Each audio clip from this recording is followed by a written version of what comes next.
Hey guys, it's Dave here from Creative Path Films, and in today's video, you're going to learn about Godfather lighting.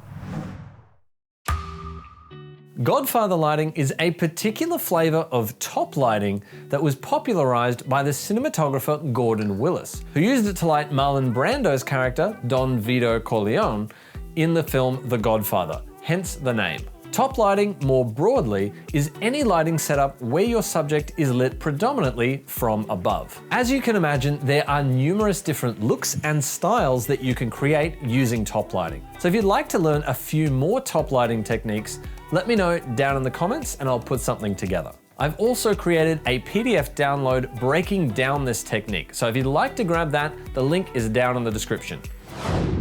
The original Godfather look is a very low-key look, with areas of brightness and deep areas of shadow, with little to no light falling onto the background. The background can be lit, but it should be kept quite dark. And to do this, we need to control any spill escaping from our key light. The original setup with Marlon Brando featured some very distinct, deep shadows that completely filled the eye sockets. This look is quite unique and creates a sense of mystery. It can also give your character a menacing quality. Because you can't see the character's eyes, it becomes impossible as an audience to gauge what the character is thinking or what their intentions are. If used carefully, this lighting technique can be a tremendously powerful tool to add another layer to your character. This is a similar premise to Hatchet lighting, which is another technique that we've done in a previous video. If you'd like, you can also check out that video up here. All right, now let's get into the setup.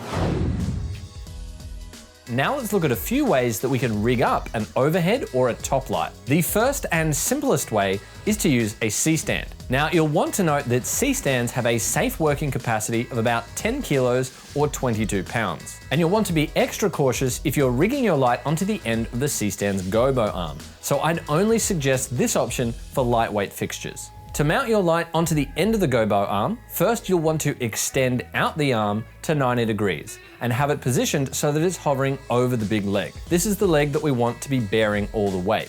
Next, I would recommend double bagging the C-stand with 2 shot bags. Now you'll want to position the arm, and more specifically the grip head, in the same position that you want the light to hang. Next, we're gonna grab a long double baby pin spigot and we're gonna set it into the grip head. Initially set the spigot so that it's upright and then tilt it slightly to the right. For all of the weight-bearing grip heads, you'll want to make sure that they're all adhering to the right-hand rule so that they tighten under load rather than loosen. Now, set your lighting fixture onto your baby spigot, secure it in place with a safety chain, and then raise it up into position. For more details on how to use a C-stand safely, I've put together a 2-part video series that covers all of this in more detail, plus a few other safety considerations. So check that out, I'll put the link down in the description as well as up here. For me, the biggest downside to using a C-stand is that you have very limited room in terms of the width of your shot. Because the stand's arm is quite short, you'll only be able to get about a mid-shot before you'll notice the stand appearing on the side of the frame.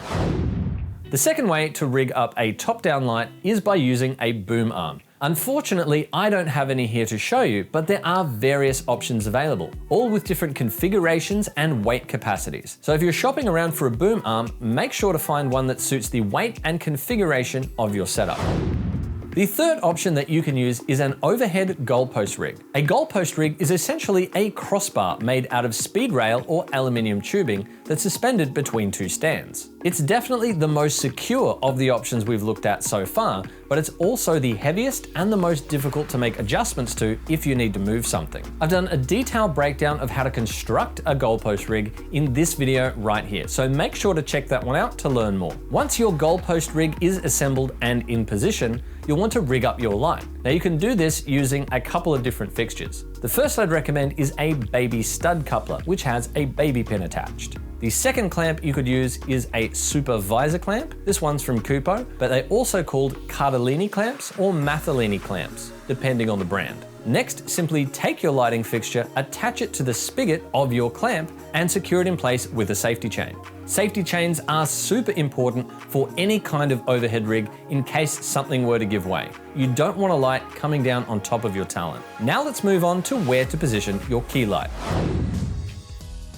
You'll want to position your key light directly over the top of your talent and then move it ever so slightly forward. If you position your light too far back, you'll end up with a look that has long, dreary shadows, and only the nose, cheekbones, and the forehead will be lit, which is a very different look and something more akin to horror or monster films. If you position your light too far forward, the eye sockets will fill with light and the eyes will become visible, defeating the purpose of the look. This is more akin to a butterfly lighting setup, which we also covered in a previous video.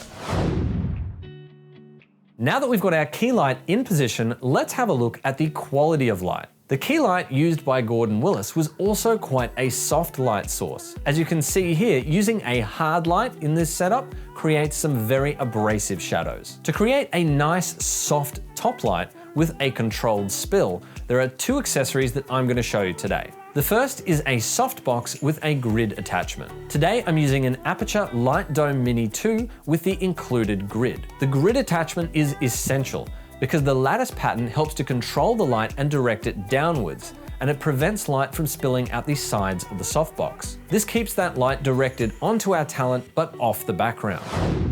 The second way to control it is to use a lantern attachment with a skirt. The skirt is absolutely essential because, as with the grid on the softbox, it helps to control the light from spilling outwards and directs it down onto the talent. Today, we're using the 60cm Aputure Lantern, which comes with a skirt included in the kit. Unlike most lighting setups, the original look also avoided using any backlight, instead allowing the characters to melt into the shadows and into the background. But of course, this is up to your personal taste, and if you'd like to add that extra layer of separation, then a subtle backlight can be used to great effect. Another interesting variation that I want to show you is the addition of an eye light. Now, I know this might seem like a bit of a contradiction because the entire point to this lighting setup is to obscure the eyes and create that mystery. But by adding a subtle reflection, just a glimmer, this can create a nice menacing quality and add a little bit of life back into the eyes. You can achieve this by positioning a small fill light just above the camera, but dimming it down just enough to get a reflection, but not enough to fill in the shadows. You want to be very careful not to add too much light or it will ruin the effect. Well, that's it for Godfather lighting. If you like, don't forget to grab that breakdown down in the description. And if you enjoyed this video, make sure to let me know by leaving it a thumbs up. If you're interested in seeing more lighting tutorials, make sure to check out our playlist, Film Lighting Techniques. And of course, please consider subscribing. Thanks for watching, guys, and I look forward to seeing you in the next video.